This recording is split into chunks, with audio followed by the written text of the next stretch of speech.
Gavin Arnold came home to silence. No crying, no laughter, nothing. He called for Rose, called for his twins.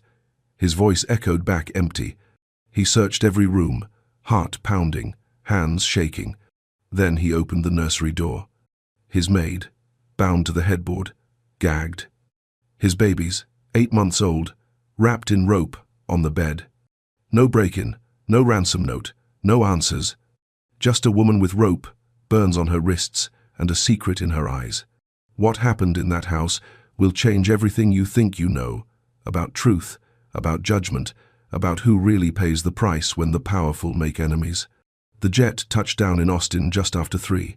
Gavin stepped off with his phone glowing. Emails, contracts, numbers. $2 billion, secured in Seattle. His lawyer was already celebrating. Gavin wasn't thinking about his twins. Hadn't thought about them in 3 days. 8 months old. Too young to remember. That's what he told himself. His driver merged onto the highway. The Texas hill country spread out green and golden. Lake Travis glittered in the distance. Beautiful land, quiet land, the kind of place where nothing bad happens. The mansion sat on the hillside, overlooking the water. 5 bedrooms, big windows, a boat at the dock that nobody used.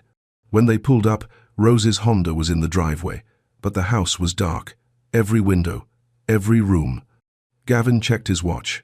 4 o'clock, Tuesday afternoon. The twins should be up from their nap by now. Rose should have music playing. She always played that soft lullaby station, said it kept them calm. He stepped through the front door. Rose? His voice hit the walls and died. He walked into the kitchen, clean, too clean. A baby bottle sat on the counter, formula dried around the rim like it had been sitting there for hours. His chest tightened. Cody, Caden. Nothing. He moved faster now. Living room, empty. Office, empty. Guest room, empty. He took the stairs 2 at a time. His boots hit the wood hard. Rose. The hallway stretched out long and quiet.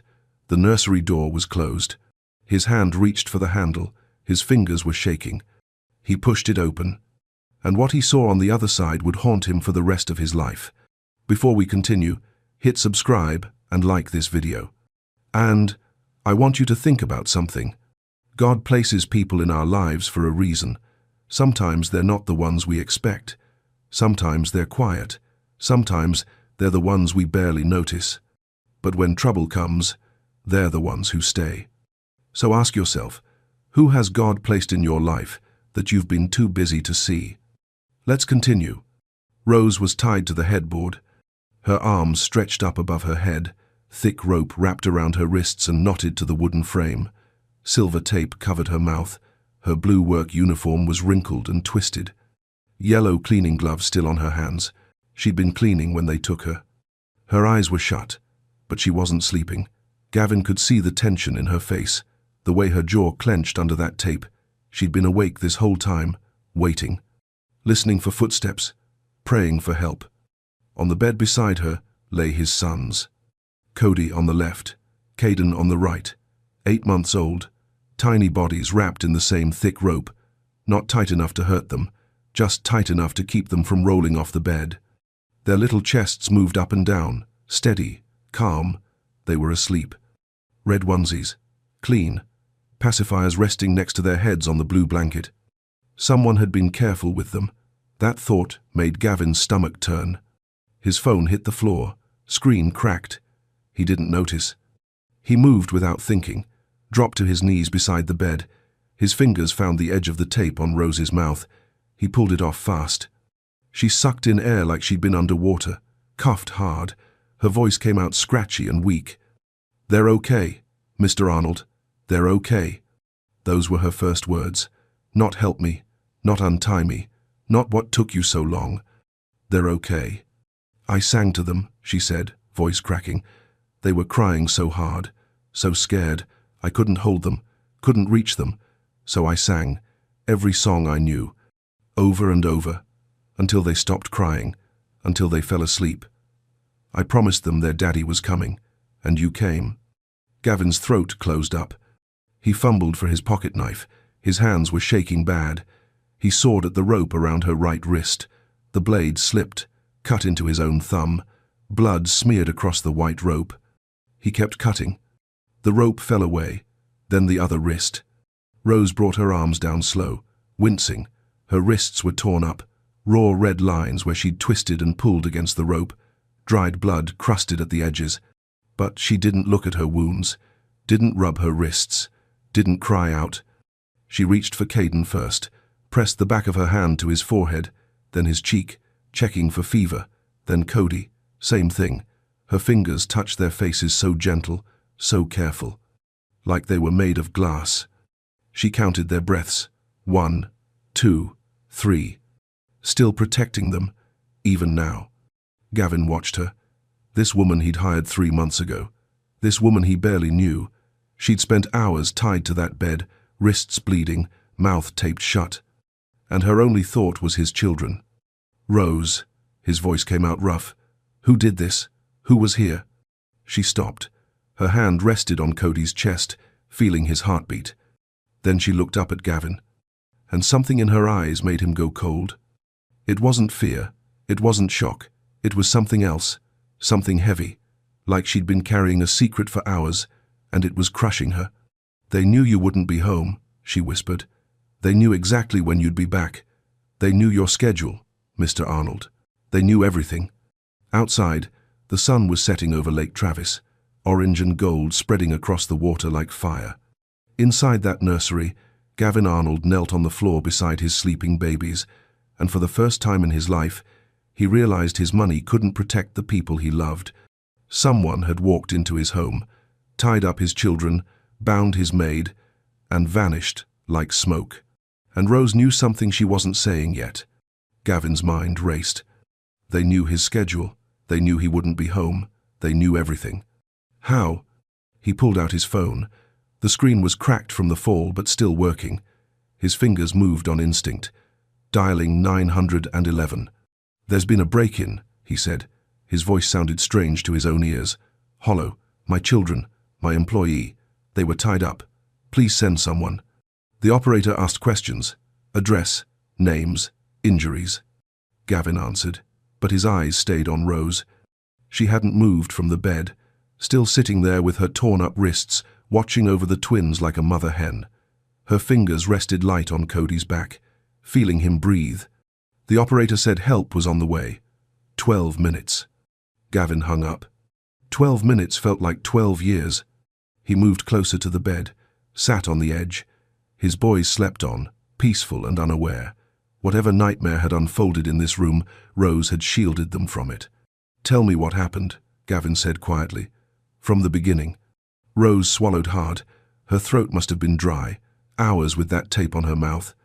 I was cleaning the bathroom down the hall, she started. Her voice still rough. The twins were napping. I heard the back door open, the one by the lake. I thought maybe you came home early. She paused, took a breath. Then I heard footsteps, more than one person, and they weren't calling out, weren't announcing themselves, just moving through the house, quiet, like they belonged here. Gavin's jaw tightened. I came out of the bathroom, Rose continued. 2 men, maybe 3. I couldn't tell. They wore masks, black masks, gloves on their hands. Professional. They moved like they'd done this before. Her voice shook now, just a little, but she kept going. I tried to scream. One of them grabbed me, put his hand over my mouth. The other one went straight for the nursery, knew exactly where it was, didn't search, didn't guess.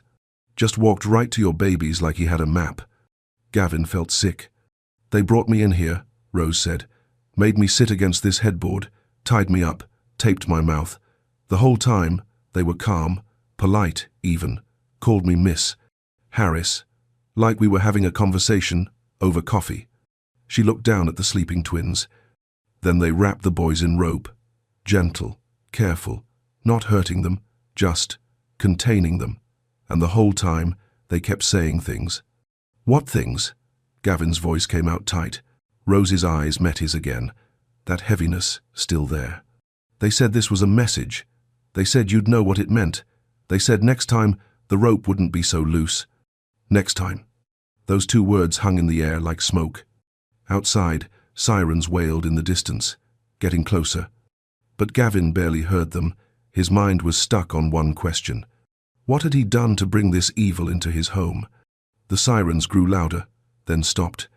Doors slammed outside, footsteps on the porch, heavy boots. Gavin went downstairs to let them in. 3 officers from the Travis County Sheriff's Department. 2 men, 1 woman, all of them with serious faces. They moved through the house with purpose, checking rooms, checking windows, checking doors. No forced entry, one of them said, shaking his head. Everything's locked up tight. Gavin led them upstairs to the nursery. The twins were still asleep. Rose still sat on the bed beside them. She'd moved to the edge now, but she hadn't left, wouldn't leave them. The officers took in the scene, the rope on the floor, the tape, Rose's wrists, the sleeping babies. One of them, the older man, pulled out a notepad. "Ma'am, I'm going to need to ask you some questions." Rose nodded. "Yes, sir." "How long have you worked for, Mr. Arnold?" 3 months. "And before that?" "The Morrison family, over in Westlake." The officer wrote it down. His partner was taking pictures. The flash lit up the room again and again. "Did you let anyone into the house today?" Rose's jaw tightened. "Just a little." "No, sir, I did not." "The back door by the lake, was it locked?" "Yes, sir. I checked it this morning, like I always do." The officer looked at her, really looked at her. His eyes moved over her torn wrists, her wrinkled uniform, her face. "And you didn't recognize any of the intruders?" "They wore masks." "But their voices, their build, anything familiar?" Rose shook her head. "No, sir." The questions kept coming, same tone, polite, professional, but something underneath it made Gavin's skin prickle. They weren't asking Rose like she was a victim. They were asking her like she was a suspect. "The children seem calm," the female officer said. She stood near the bed, looking down at Cody and Caden, remarkably calm for what they went through. Rose looked up at her. "I kept them calm. That's what I was hired to do." "For hours? While you were tied up?" "I sang to them. I talked to them. I told them everything was going to be okay." The officer nodded slowly, but her eyes held doubt. Gavin stepped forward.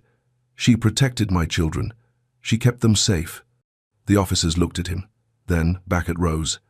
"We'll need to check the security system," the older one said, "and we'll need Miss Harris to come down to the station, just for a formal statement."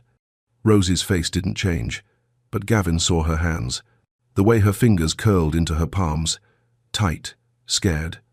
She knew what was happening, and so did he.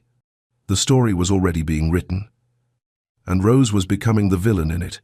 The officers left after 2 hours, took their photos, took their notes, took Rose's statement, but they didn't take any suspects with them. Gavin stood in the kitchen, phone in his hand.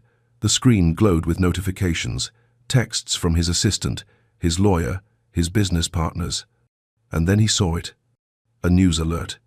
"Questions swirl around Lake Travis estate incident. Household employee under investigation." His stomach dropped. He clicked on the article. Anonymous sources, speculation, words like suspicious circumstances and no signs of forced entry, and employee's background being examined. They hadn't even released an official statement yet, and already the story was out there. Already it was twisting into something ugly. Rose sat at the kitchen table, still in her uniform, still wearing those yellow gloves. She hadn't changed, hadn't eaten. Just sat there with her hands wrapped around a coffee mug she hadn't touched. Outside the window, headlights swept across the driveway. A news van, KVUE, parking at the edge of the property. Then another one. Rose saw them too. Her face didn't change, but something in her eyes went dim, like a candle flickering out. She knew. Gavin's phone rang. His PR director. He ignored it. It rang again. His lawyer this time. He let it go to voicemail. The house felt smaller now, walls pressing in. The twins were upstairs with the pediatrician Gavin had called, getting checked over, making sure they were okay. They were fine, thanks to Rose. But no one was going to write that story. Gavin pulled out a chair and sat across from her. The table felt like a canyon between them. "I didn't do this," Rose said, her voice quiet, steady, but tired, so tired. Gavin opened his mouth to respond. "I know you're wondering if I did," she continued. She didn't look at him, just stared at that coffee mug. "Everyone will be. I'm the stranger here, the new one, the one without a name that means something in this town." "Rose, I don't." "You don't have to say it." She finally looked up. Her eyes were dry, but something burned behind them. "I've seen this before, Mr. Arnold. Different house, different family, same story. The help is always the first one they blame." Gavin's chest ached. She was right. He could feel it happening already, the way the officers had looked at her, the way the article was written, the way people would read it and nod and say, "Of course, had to be her." Outside, another news van pulled up. More headlights, more cameras, more people hungry for a story they'd already decided on. Rose watched them through the window, and for the first time since he'd found her, Gavin saw fear on her face. Not fear of the men who'd tied her up. Fear of what came next. The news vans stayed parked outside, their lights glowing in the dark, like eyes watching the house. The twins were asleep upstairs. The pediatrician had left, said they were fine, healthy, no trauma, just two babies who'd slept through the worst afternoon of their lives. Because Rose had made sure of it. Gavin poured himself a glass of water. His hands still weren't steady. He drank it down, set the glass on the counter. Rose hadn't moved from the table. He walked back over, sat down across from her again. "Tell me everything," he said. "From the beginning, every detail you remember." Rose took a breath, let it out slow. "They came through the back door, by the lake. 2 men, maybe 3. I couldn't be sure. They moved fast, quiet, professional." She paused. "They knew the twins' names, called them Cody and Caden like they'd practiced it. Knew my name too. Called me Miss Harris, real polite, like we were old friends." Gavin's jaw tightened. "They said they were sending you a message, that this was just the beginning if you didn't back off, that next time the rope wouldn't be so loose." "Back off from what?" Rose shook her head. "They didn't say exactly." She went quiet, looked down at her hands, those rope burns still angry and red. "But there's something else," she said softly. Gavin leaned forward. "One of them, the tall one. Before they left, he laughed, and he said something I'll never forget." She looked up at Gavin, her eyes steady, serious. He said, "Tell Arnold that Whitmore sends his regards. Tell him Texas ain't big enough for both of them anymore." The blood drained from Gavin's face. Whitmore. Marcus Whitmore. His old partner. The man he'd forced out of their company 3 years ago. The man who'd stood on the courthouse steps and swore he'd take everything Gavin loved, piece by piece. Everyone thought it was just talk, bitter words from a bitter man. But it wasn't talk. It was a promise. Rose watched him, saw the recognition on his face. "You know who that is?" she said. Not a question. Gavin couldn't speak. His throat was too tight. Rose stood up slowly, pushed her chair back, walked to the sink, looked out the window at those news vans. "There's one more thing," she said quietly. Gavin waited. "After they left, I sat there tied up for a long time, hours, and I thought about what would happen when you came home, when the police came." She turned to face him. "And I knew. I knew that if you found me untied, walking around your house with your white babies, no one would believe I was innocent. So I tied myself back to that headboard, put my hands back in those ropes, on purpose."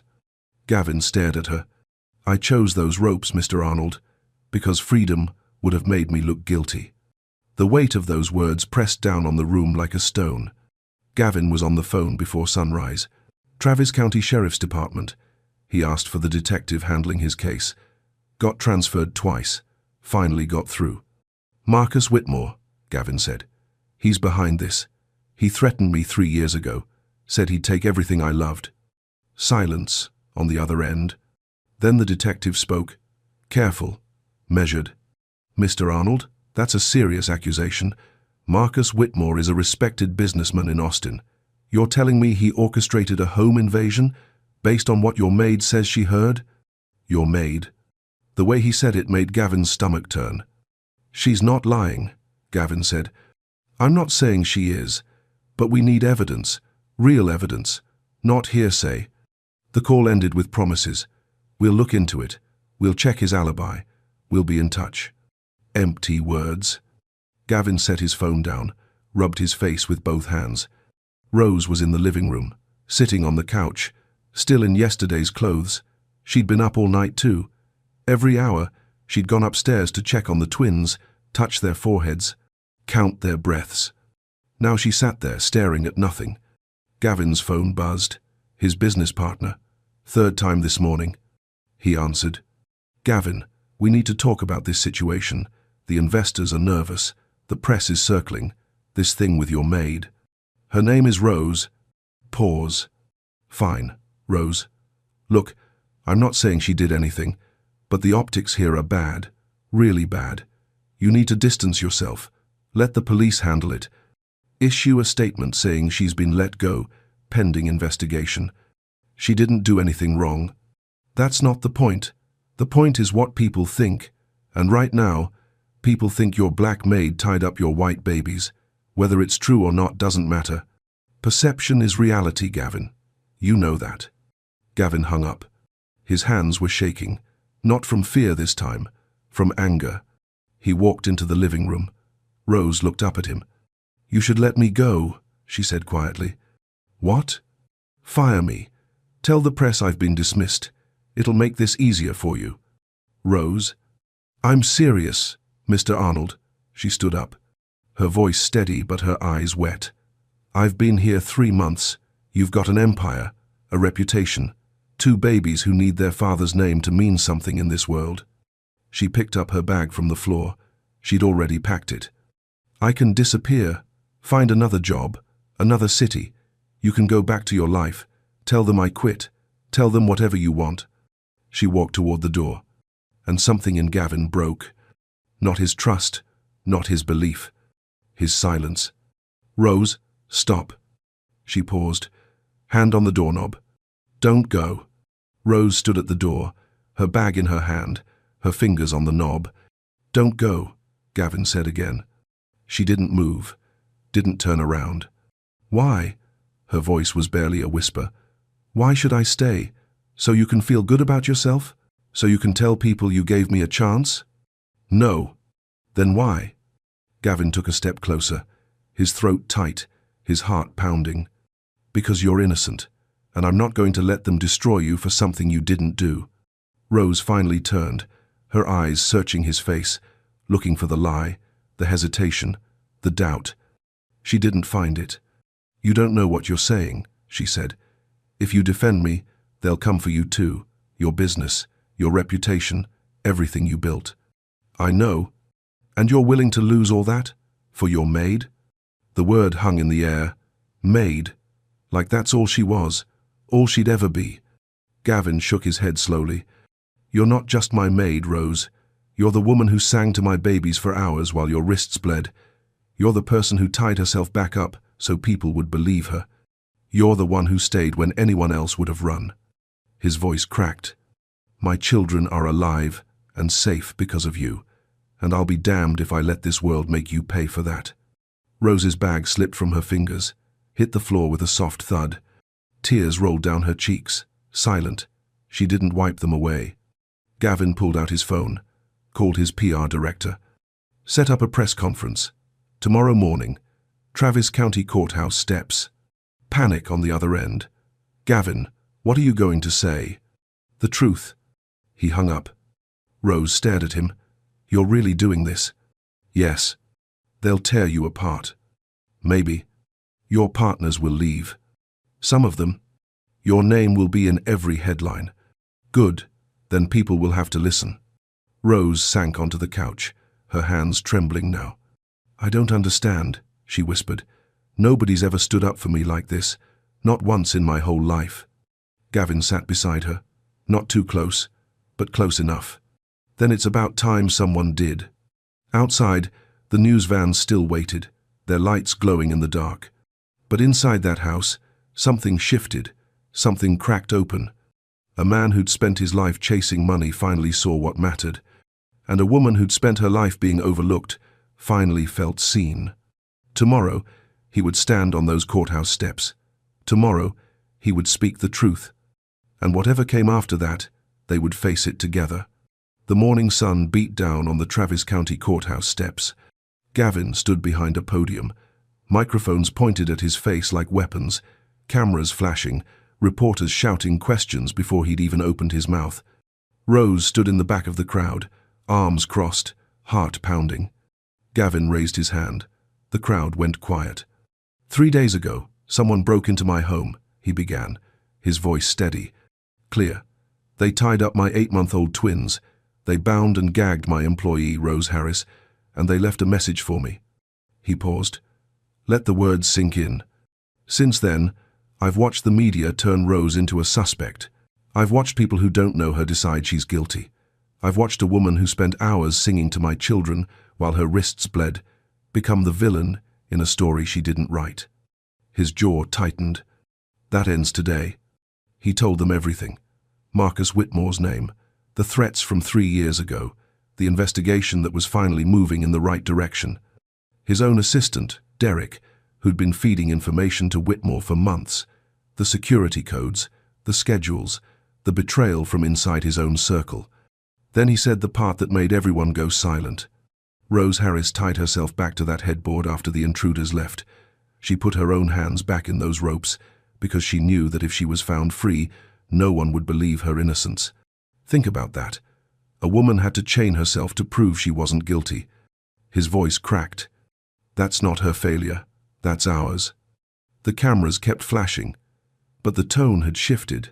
The questions changed. By evening, the story had flipped.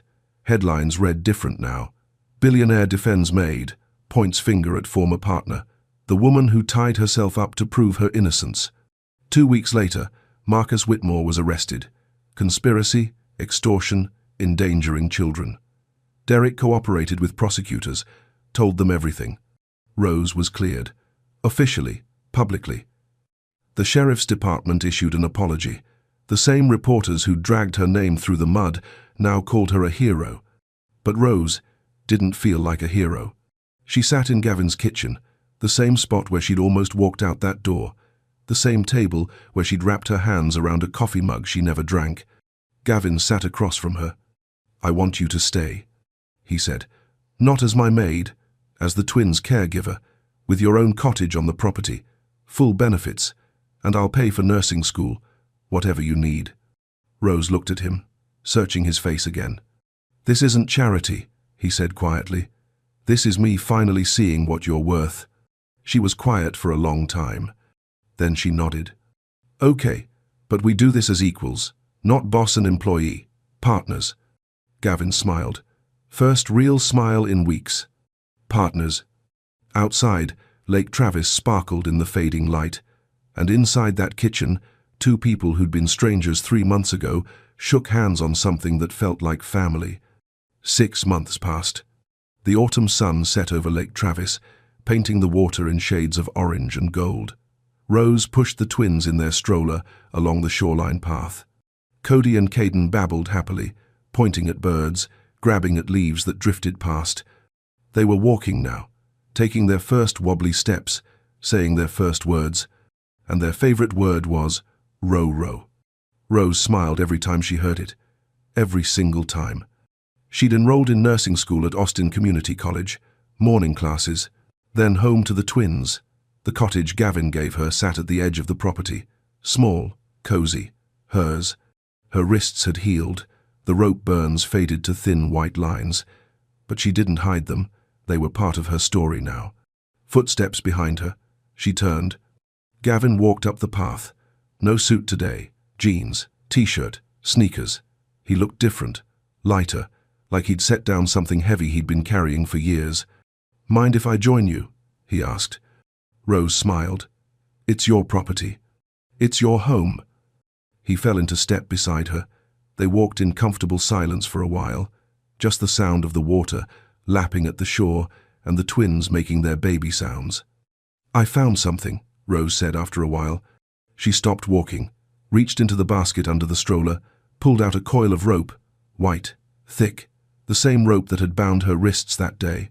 Gavin's face went pale. Where did you get that? Storage room. You kept it. Evidence, I guess. He nodded slowly.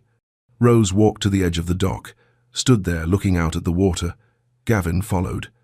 The twins watched from their stroller, quiet for once. Rose held the rope in both hands, felt its weight. "Some bonds you choose," she said softly.